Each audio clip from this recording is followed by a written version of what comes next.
Hey everybody, Marcus here. So I want to do something a little bit different this time around. I'm going to play a video and then do some commentary on top of it. The subject matter of the video is really about beauty and specifically the absence of it in modern architecture. And I think this video really does a good job in giving exposition about the phenomenon that we register, but really subconsciously. Architecture in the West, specifically in America and Canada, is not at all what it is in Europe. And even in Europe, the modern architecture is not what it was, say, 2, 3, 400 years ago. It's definitely uglier, grayer, more utilitarian, far less, decorative, as it were. And this harkens back to Plato's dialogue entitled Symposium, where Socrates learns about love from Diotema. And a concept is presented in that dialogue entitled The Ladder of Beauty. And the ladder of beauty, how it functions is that by exposing oneself to beautiful objects, you start to see the form of beauty itself and come to love that. And then once you come to love the form of beauty, you can then really abstract out that same love into all forms. And then ultimately that results in wisdom. At least that's how the ladder of Diotema, the ladder of beauty, functions. So let's see how the video goes. Ugliness, like any pathogen, finds its way into our lives and slowly takes us over from the inside out. A sick society can be felt, much like sickness is felt in our own bodies. However, disease oftentimes doesn't cause alarm until it becomes visual, right? And once it does make its way to the surface, it's usually already in full swing. In a human being, this is represented by a rash, a bump, a lesion. Out in the world, a disease takes the form of a structure. It could be a public work of art, a skyscraper, a bridge. And like disease within our bodies, a person can observe a building and recognize that it is foreign and invasive, that there's something wrong. I think that This is exactly the same sort of sentiment that I experienced when I was in New York. Everything felt so alien and out of place, really unnerving, created this strange anxiety in me. And even though I was in New York only for a few days, I really wanted to get out of there as quickly as possible. I mean, they refer to it as a concrete jungle, but there's this spooky, eerie, unsettling nature about being surrounded by a grid that's completely man-made with nature scattered in orchestrated little small plantations of parks and trees and things like that. There's something definitely very unsettling about that. And I think those people that really gravitate towards things like camping and hiking get that sense, that unease that they don't necessarily consciously register, but that they get it from places that are even less structured than somewhere like New York. So European cities in general, to me at least, have a much more natural vibe to them because the way they were constructed is they were settlements that grew outwards on the periphery, and there was no real central planning like there is in the West, mostly now on a grid. ugliness is a disease. I think it has pervaded our world. I think it has done this in many ways, but today I'm going to limit myself to just speaking about the environment and architecture. On the most basic level, science will tell you that we respond to physical ugliness with revulsion because we instinctively believe that ugliness is an identifier of disease. And while these studies are mostly referring to humans and animals' physical attributes. One thing I'd like to interject here actually is out of Nietzsche, is that in Nietzsche's writing, he often harkens back to the way that the upper classes distinguished themselves from the lower classes in society, that one of the big distinguishing markers was cleanliness, specifically that the lower class, because they were always working the fields, because they were usually farmers, they were dirty. And to be elevated, in a sense, was to be clean. And so generally now how we know about ugly people, well, the way people respond to ugly people, there is a sense of unease about it. It's we know that looks play a major factor in relationship to how others treat you. Or so too, when you're diseased, your looks manifest that disease externally, whether that be, a cold sore or whatnot. But very much we do register ugliness differently, and there is a revolting element to it. And it definitely appears in Nietzsche's writing too. I would take it one step further and say that ugliness can be an identifier of disease, but disease of the mind. And our architecture, our surroundings today reflect a sick society. And of course, in a vicious cycle, the ugly surroundings that we create in turn cause us to conduct ourselves differently for the worse. And there's also that theory related to the broken window, I think. I'm not sure exactly what it's called, but it generally states that if you are in a neighborhood and you see a broken window and no one's fixing it, you have a perception of the neighborhood being more dangerous, but also you're more likely to not do anything to try and clean up that neighborhood. It's the same thing with litter. If you see garbage on the ground, you're more likely to throw garbage onto the ground yourself because, well, nobody cares. And littering apparently is a thing that you do in that area. What starts out, let's say, as one architect with an awful idea, an ugly idea, and maybe it's a cost-efficient idea. Maybe it's an idea that can be executed quickly. Maybe it solves a whole variety of different functional issues. And therefore, this person does not think that this idea is a bad idea, and they actually think they're coming from a good place. This idea becomes manifest in a building. You could call it a pathogen buried in concrete. And so the years go by, and each person who passes by this building takes a little piece of that building with them, a little piece of that ugliness, that hideous idea with them. This is also, like this building specifically we see on screen, has a very Soviet vibe to it. And Soviet architecture in Eastern Europe, because I live in Poland, there's still a bit of it around, definitely had that utility-driven architecture allotted to it. There's a chain of apartment buildings in Gdańsk, a northern city out in Poland, which is fairly long. I'd say it's about half a kilometer long, which seems kind of long for a building, but it really is just a chain of group buildings called the Wave Building. And it's hideous. And it was kept in place almost as now a freak show decoration, even though it still has utility. It was basically a tenement. And I remember going by there several times for whatever reasons. And looking at it, it harkens back to that Soviet style of repression. Like you get that very vibe about that structure itself, that this is something meant to demoralize you. And that idea spreads because those people are affected by that building. And slowly but surely, the idea spreads to other people. And then you start to see a whole array of those ugly buildings erected. And what was once latent is now a full-blown infection. Ugliness affects us. It affects us like a plague does. It behaves like a plague. I say that because once it's understood in this way, it's very easy to identify the stages of its progression and therefore figure out when it's time to intervene, when it's time to take action. And by taking action, I mean bringing beauty back into our lives, prioritizing beauty. Beauty in a world which is plagued by ugliness is the cure. One that we can all afford, too. A little bit of beauty or a lot, That's the thing about affording beauty, is that a lot of people fear art, and I think Jordan Peterson spoke about this, is that when people decorate their apartments, for example, they stick to beige colors or very neutral, non-identity forming decorations or colors. And that's probably not something great that people surround themselves with, because specifically the interior of their apartment is where they tend to spend most of their time now that people aren't really leaving their house anymore and socializing. So to create an environment for yourself that you find then stifling and are not even aware that it's stifling because it's simply ugly is one of those things that I've given a lot of thought of. And even in my own life, I've definitely taken some care in organizing my immediate surroundings.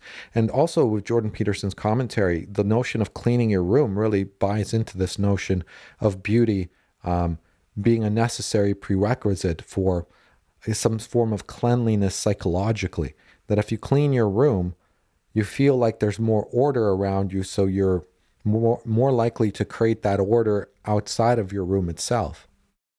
A conversation about why we need beauty is enough to begin the work of the cure. There are many studies on human behavior in relation to ugliness and beauty, particularly when it comes to environment.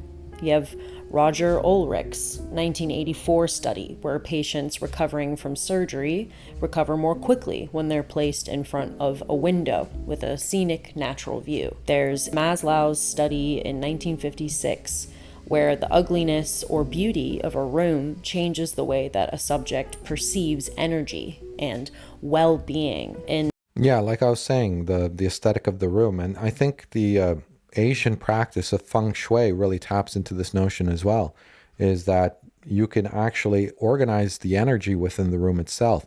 And that, it's kind of depressing that the word energy is now thrown around in this kind of new age form, but there really are vibes that come off of places and people and the works of art or videos or whatnot. And so organizing your space, definitely important. In pictures of others and headshots of people. Interestingly enough, this research only began around the 1950s onward, and Maslow said this himself in the introduction of the study I just mentioned, that the impact of surroundings and aesthetics on people had little to no research. It seems to me that I feel that people for a long time just intrinsically knew that beauty was a necessity, regardless if this was architecture in cities, or if it was a church, or if it was in their own home. And I think because a lot of beauty was, of course, tied to religion and the divine. Mind you, because we're talking about religion now and architecture of cathedrals, what we see on screen is that not all of the architecture of cathedrals was merely to praise God in terms of an aesthetic representation of one's devotion.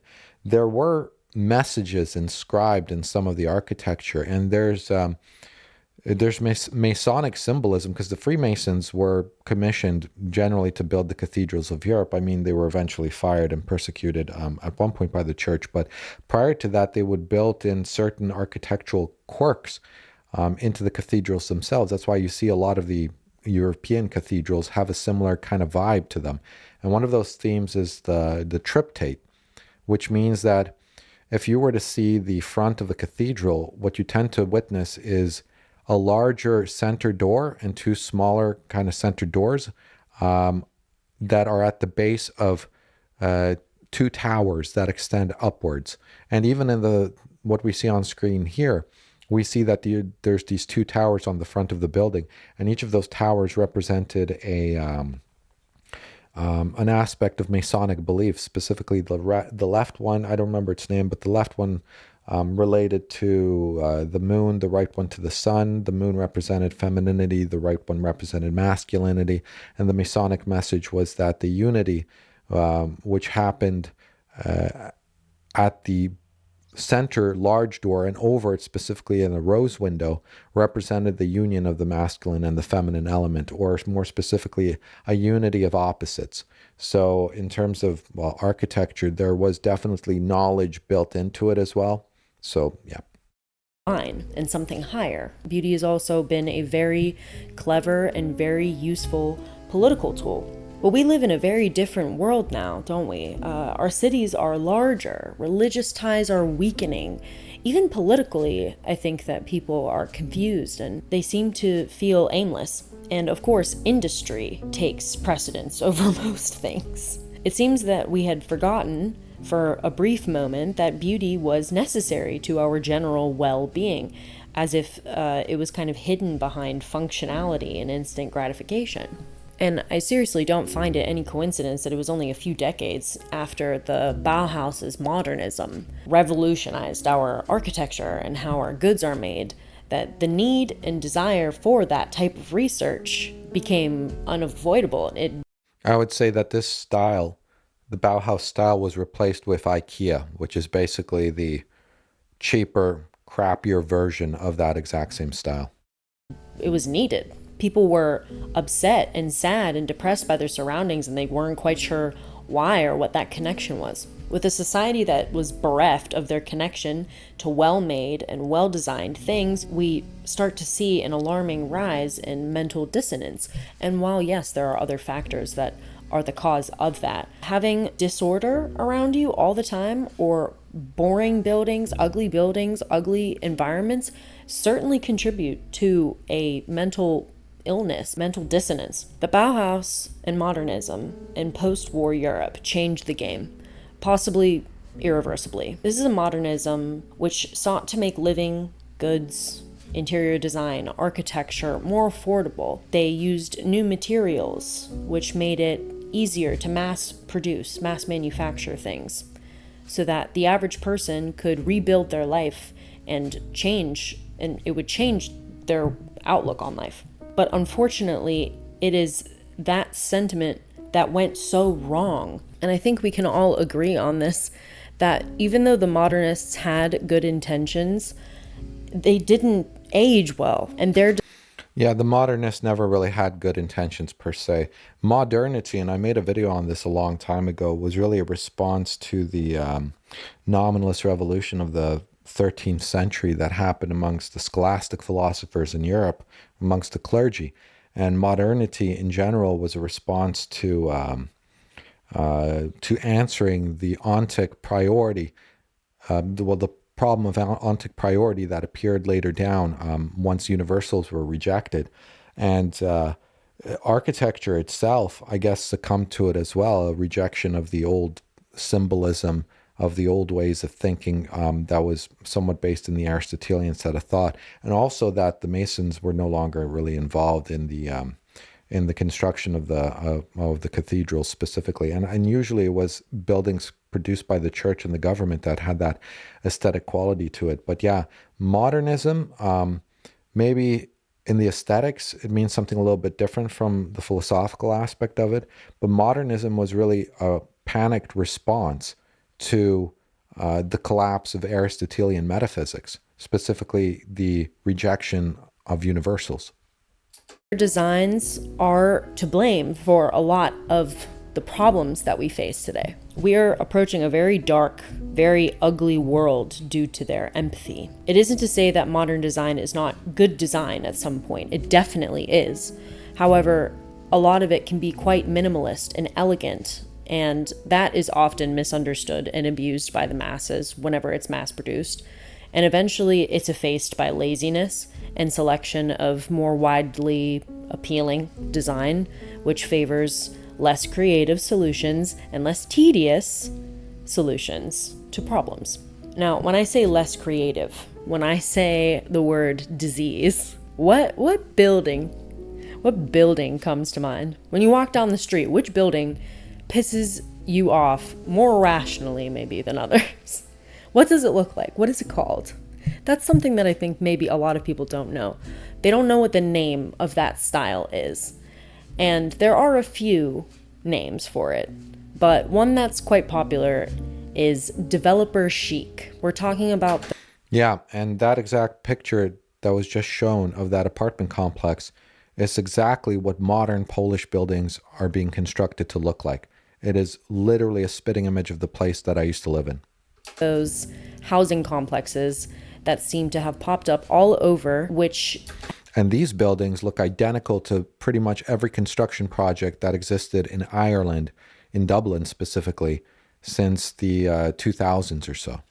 Have notoriously made it difficult to tell which city you're in, because they're all the same. Developer chic is used to describe this really awful trend in architecture. It's a term that was coined by Kate Wagner. She's the famous author of the McMansion Hell blog, and if you've never looked at that, you're missing out. It's so funny. But yes, that is the phrase that I'm going to use to represent that style, although I even disdain to call it a style. This breed of building is an unprecedented, malignant invasion on all that we hold dear. Now, it's not even that these buildings, larger or smaller versions, variations of them, are even hideous or something. The problem with them is that they're awfully boring. Under the category of ugly, I feel boring is a clearly defined subdivision. Beauty has always been something which stimulates us. Beauty is life-affirming, thrilling, incomprehensible. It takes many forms. That's why it inspires us to be better people. It inspires us to get out of bed, saves many of us from mental illnesses. It surprises us. It gives us hope. And like I was saying in Diotema's ladder, is that it's through beauty do you get into wisdom.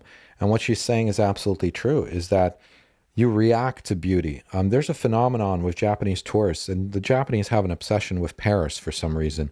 And there's a phenomenon that I think it's called Paris syndrome, where Japanese people literally have spasmodic attacks of being overwhelmed and losing consciousness. And since Paris has been transformed from the 2015 migrant crisis, the effect now for Japanese tourists has almost been reversed. Like they get to Paris, they see the filth, and they're devastated and react also in this very real, visceral fashion. Where there have been stories that people have been hospitalized after, well, Japanese tourists have been hospitalized after witnessing what Paris has become. For a better world. Of course, boring doesn't do that for you. Boring is a flat line.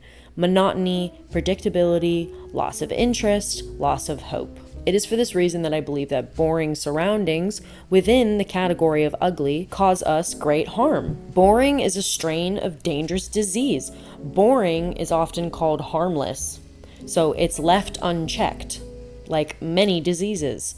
Boring, a cousin of ugliness, represents apathy, lack of drive, and eventually a kind of spiritual or metaphorical death, sometimes a literal death. There is nothing harmless about that. The Cut did a nice little article on the effect that boring buildings have on us. This article was talking about the massive Whole Foods that opened up on East Houston Street in Lower Manhattan, and how it negatively affected people who had to witness that and walk by it every day. They linked being surrounded by a growing number of boring buildings to higher stress levels and even a rise in ADHD. They talk about how boring surroundings lack the elements of turmoil and confusion that humans actually desire, because those are components of complexity and thrill, and we even desire this from our architecture. All in all, it seems that variety is the healthiest mode of experience. Developer chic buildings do not have this. They are nonetheless boring. And they are boring as a byproduct of many things, like zoning requirements, building codes, cheap materials which are lightweight and can be shipped easily, design that is tried and true, generic, uncomplicated, which can be copied and pasted in just about any area with no intervention. And I think we see this with every subdivision that's been constructed since the 50s and 60s in the West, is that all the houses in the subdivision in the suburbs look pretty much the same. And what's gotten actually worse with this architecture since then is that they're no longer built to last. So even the houses that you buy new, they're kind of constructed to have this 30-year shelf life before they really start to fall apart. That was never the case, specifically in Europe, where the buildings were made of materials meant to last. I mean, there's buildings here in the city centers of a majority of the main cities that have over 100-year-old buildings that normal people live in, and they tend to be quite high in demand. And the stereotypes of those places being drafty is not really true anymore. With the minor renovations necessary to insulate the places based on modern developments in insulation, they tend to be much more energy efficient than the modern constructions as well, because they were made of fairly thick, not concrete, but fairly thick brick or whatever the particular material is that they're made out of, but the walls are thick. These housing complexes, whether they are low-income housing, gentrification red flags, or luxe industrial lofts, they are a result of urban planning, which is a primary problem. Kate Wagner says in a Common Edge article that she did that architecture is not urban planning. So these buildings look the way that they do and have a negative effect on us due to the fact that they are a result of urban planning, whose priorities are a reaction to housing issues, financial problems, and growing populations. So each construction's only goal is really to house people, to do it cheaply, efficiently, quickly, which inevitably sounds like a band-aid fix to a much larger problem. And when buildings with this criteria become more and more prominent, they start to communicate something verging on nihilistic. If developers, in the face of a humanistic problem, continue to produce buildings that make us feel depressed and stressed, which are made cheaply and designed to be temporary, buildings which clearly have no appeal to our desire for beauty, what can that possibly say about the direction of our world, of where we're going? We as a society Well, where we're going is to fat acceptance, where you can be beautiful at any size. And I know that doesn't really relate to architecture, but it's a disease, ugliness being the disease and the topic of this video. Like she said, she's going to contain it to architecture, but we witness it really pretty much universally. I mean, video game characters are now being made to look ugly. People are hideously ugly, and I'm sorry to say, but last time I was in the U.S., I was in Colorado, in the mountains there, visiting some family, and just walking around one of those local tourist towns and witnessing a diaspora of various Americans from around the U.S., not just from Colorado, but tourists from all around the U.S. Those people were hideous, and they weren't just hideous in that overweight fashion, but that was fairly universal. Most of the people I did see were overweight, but they were ugly in this weird, eerie way where it almost looked like they were burgeoning on deformity, where their eyes weren't exactly parallel. There was a lack of symmetry in their features. I mean, I don't know. It's hard to describe, but definitely it was present there. So ugliness generally seems to be something we're being exposed to, encouraged towards, and this whole lack of shame, lack of judgment that I guess not just the internet, but culture is pushing on people. Don't judge anybody based on their looks or whatnot. Is encouraging this, and to prevent people's feelings from getting hurt, the rest of us need to deal with these eyesores, which are they're causing negative reactions in us. I mean, part of the reason that movies are fun to watch is because they have pretty people in them. Like, it's a big part of it, and aesthetics do matter, both in people and the places. And when learning, say, for example, to film something, I mean, the camera matters a little bit, but it's far more important what you place in front of it and the lighting that you do. So orchestrating beautiful things is not a lost art in the human condition. It just seems to be something that is no longer made accessible to the general public in their day-to-day lives, but only windows of it are made opportune through the media. But even then, the plots are becoming uglier. I mean, generally, ugliness is something that is spreading into pretty much every facet of existence. will start to adopt the sentiment which these buildings communicate. What is that sentiment? It can be said as why even bother? Just whatever, I guess that'll do. That's fine. Is that the sentiment? That's what you want your buildings to look like? That's what you want your buildings to communicate? Because that's what they're doing. This is what they scream at us all the time. It is verifiably anti-human. This lack of effort, this disposal of excelsior, which we should be known for as human beings, as animals. It's because of this that I even hate to call developer chic an aesthetic. It's as close as you can get to non-aesthetic, because although these buildings are made for people, they do not feel like spaces intended for people. They lack the aesthetic hallmarks, the appeal to our senses, to our human walk of life, to beauty. I've talked at length about how a major component to beauty and art via William Morris's theories is the humanness of it, a flaw or identifying feature. These developer chic buildings. Yeah, and this is something I do need to comment on, what she's speaking about, the flaws. This is something that you witness a lot in modern music, is that pretty much everything produced in the last 20 years, when digital audio workstations became the standard for professionally recorded music, everything is set up against a grid. And what this means, back in the old days, the way that music was recorded is, for example, a band.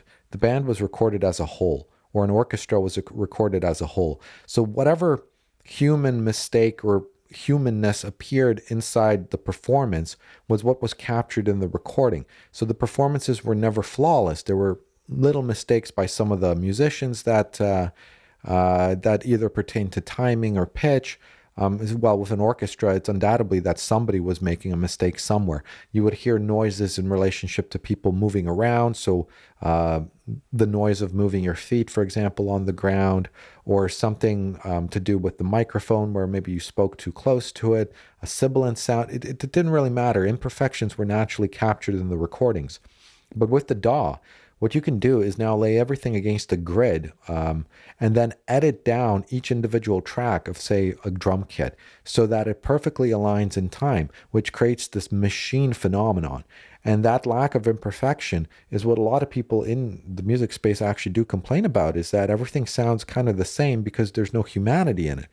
And part of my hypothesis specifically to music and beauty is that the humanness of it is why people actually want to listen to the music to begin with. And this is the best way to describe it is that if I'm listening to, say, a rock song, which is guitar heavy, I'm not interested in hearing the guitars. I'm interested in hearing a specific person play a guitar. And in order for me to hear that person play the guitar, they can't be edited down to a grid. Because once that person is edited down to a grid and everybody else is edited down to a grid, they all sound like the same person now playing, with the minor accentuations in performance. But it doesn't really make a difference there. You lack the humanity, you lose the interest, and you suck out the soul of the medium that you're actually experiencing in front of you. And like I said, in music, it's very much observable. Buildings and modern buildings of our time are notoriously dull and soulless because they lack this fundamental aspect of what makes things feel so beautiful to us. And that is seeing ourselves in the things that we create. Beauty is known to have a profound personal impact on us. Beauty is not just subjective, but what we know to be beautiful is also an intimate statement about ourselves, who we are individually. It's well known that when someone looks in the mirror and does not find themselves to be beautiful, a disconnect forms called dissociation. This dissociation causes us to lose ownership over our appearance. We look at that form in the mirror and we don't identify with it. If we see ugly buildings all the time, if we are surrounded by more and more ugliness, we will stop identifying with these surroundings, which leads to the notorious sensation of isolation, which modern architecture is guilty of producing. And this goes even further because on the internet, you have a lot of nihilism happening. You have a lot of that doomer mentality where people just want the world to burn. And I think part of it is because of all the ugliness they witness beyond human activity and behavior, beyond the drama of whatever, the drama related to women and whatnot, and the laws. It's also the actual environment itself is now something people don't want to cling to retain. Is like nobody will care if you level out an entire suburb because there's nothing there to keep. Unlike, for example, something like the Eiffel Tower, which is unique and distinct. Unlike something like, what would you say, the Statue of Liberty, which is an article of beauty, which has something akin to a utility to it, but it's really there to symbolize a spirit, something worth protecting, that you don't want that destroyed. You can level Manhattan, but, leave the Statue of Liberty alone, because that should kind of be there. And when you don't have that in your environment at all, then you just don't care about the environment. So let the world burn.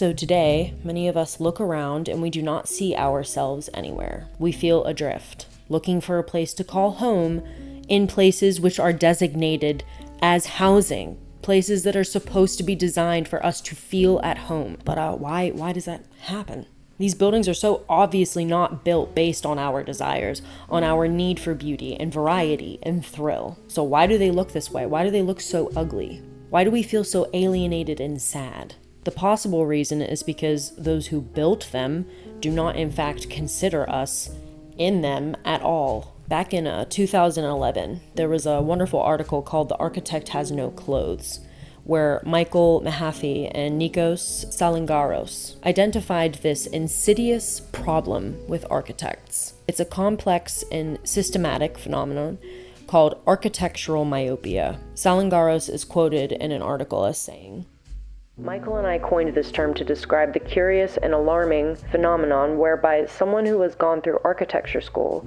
can look at a horrid, inhuman structure and declare it to be great architecture. Such persons literally cannot see what is right in front of them. The corollary is also frightening. Those same people look at older historical and vernacular structures and totally miss their intense degree of embedded life and humanity.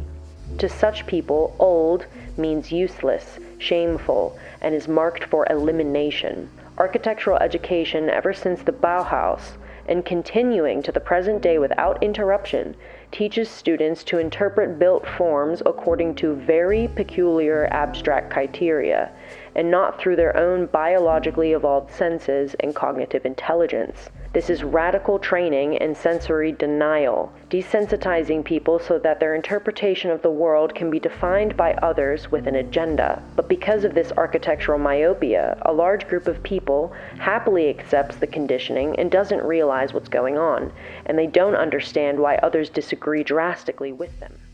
And I think this is also part related to what Peterson was saying, which I mentioned even previously, about people being afraid of art, is that too many people attribute too much weight to the voice of what they would consider an authority on the subject. So as long as someone is acting the art critique and they contradict the opinion of you, say a layman, you're afraid that you may be wrong. If you're contradicting in terms of what you're experiencing, that which quote unquote expert is telling you about. So when you look at what constitutes even modern art, and people have made fun of modern art, like right now there's some silliness about a banana being duct taped to a wall going for millions, like just silly things like that, a toilet or a painting that's completely white with a little dot in the middle, and people are, critics in that community are praising it as this abstraction and high art. It's all nonsense. All of it's nonsense. And when you detach yourself from that space, from that circle of these critics, and just look at it as if you've just encountered something randomly in a random alley, and it's like, well, that's ugly. It's not art. It's nothing. And people are afraid to voice this because the message coming from the so-called experts is contravening what their own eyes are telling them. In the original article, now that was just the interview on the article, but in the original article, The Architect Wears No Clothes, they expressed this too. "The phenomenon of architectural myopia may explain the repeated mistakes that architects make in fashioning built environments for others, which turn out to be woefully unsuccessful in what may seem obvious ways to lay people. Lastly, architectural myopia explains the often disastrous attempts that architects have made to fashion urban schemes for entire neighborhoods and cities. Architects do not see how certain designs disconnect and isolate people and create hostile environments that cannot be shared." Now, what they are referring to here is that architects build artistic and obscure buildings without understanding that art isn't always hospitable to the everyday lives of human beings. And although architectural myopia seems to be expressing a more highbrow, fine art end of this overarching issue that I'm talking about here, I would say that developer chic also suffers from its own narrow perspective and nearsightedness. Developer chic's nearsightedness just isn't this proclivity towards fine art. It's a tendency to build shit that's cheap, temporary, and ugly to suffice a burgeoning housing crisis. Both types of architecture succeed at isolating the people which live near or in the structures. However, one camp simply doesn't consider people at all, and the other considers them like farm animals. One camp chooses to live in the present because beauty and art are more important than social congruence. The other lives in the present because they do not believe in a future. And that's obvious. What I'm driving at is that we need beauty now more than ever. We don't need the kind of beauty that isolates people, which is the other end of this spectrum, but we need a little more of it in the middle to balance things out. The more ugly buildings and ugly surroundings I witness, the more worried I get about those which have to live in them. People that don't even know anything about architecture, that have no idea what this what looking at this kind of thing can do to them on a daily basis. I worry about how it will change them. How much longer will they live before they come down with a case of the blues, where they're just so diseased enough to even ask what the point of it all is? Because I hear this in conversation with people all the time already, and with young people. A society that rejects beauty because it's too much effort is doomed. And with all of the diseases over the centuries that have taken the lives of billions of people, trillions of people, due to the lack of no known cure, I sure hope we can lift up our head to realize that the cure is right there in front of us, ready to be taken. Beauty is waiting for us. We need only reach for it. Okay, so that's basically the end of the video. But the takeaway out of it, because it's witnessable pretty much in everything, in the cars that are being produced now, they don't have that sex appeal of something coming out even of the 70s. I mean, if you look at, say, the Corvettes that were the C3 Corvette, that was, I think, manufactured in 73, 74, something around that. And you look at what's coming out that's more modern, they lack that class that used to exist. Same thing with the architecture, same thing with media, same thing with how people present themselves externally. I mean, there's a phenomenon happening now where Gen Z is aging rapidly. I mean, I'm in my 40s and I have been confused for somebody in my late 20s countless times, and always by young people. And I'm talking about people 17, 18, 19-year-old that will talk to me like I'm one of their peers. And I tell them I'm like 40, 42 years old. And they say, well, you don't look, you look like one of us. I would say 27, 28, which isn't really a claim to me looking young. It's a claim to this new generation looking old. And the same phenomenon has happened multiple times where I've confused a Zoomer that was 17, 18 for somebody in their mid 20s, potentially even pushing 30. There was a girl at the gym that I go to that when Adrian was down visiting me, him and I would go to the gym together. And we didn't really know her age. And at one point, Adrian and I were having a conversation about her. And I asked him, it's like, how old do you think she is? And he said, well, she's probably like 32. I'm like, really? Well, I think she's like probably 27, 28, maybe 29. Eventually, we found out she was 22 years old. I mean, my nephew, the same age as her, because he was 22, thought she was a decade older than what she looked like. And I thought she was at least 6, 7 years older than what she looked like. And Zoomers are commenting on this, that they appear to be aging faster than the younger, than the older generations are. And so for me, a 40-year-old man, I look like a Zoomer in his mid-20s now, which is absolutely shocking. But the thing about it, why I bring up the age aspect of it, is that aging typically makes you a little bit uglier. I mean, with men, if you keep in shape, you get a bit of that gravitas. Your countenance kind of becomes more masculine because the loss of neoteny is not so much a big problem. But for women, I mean, the wall.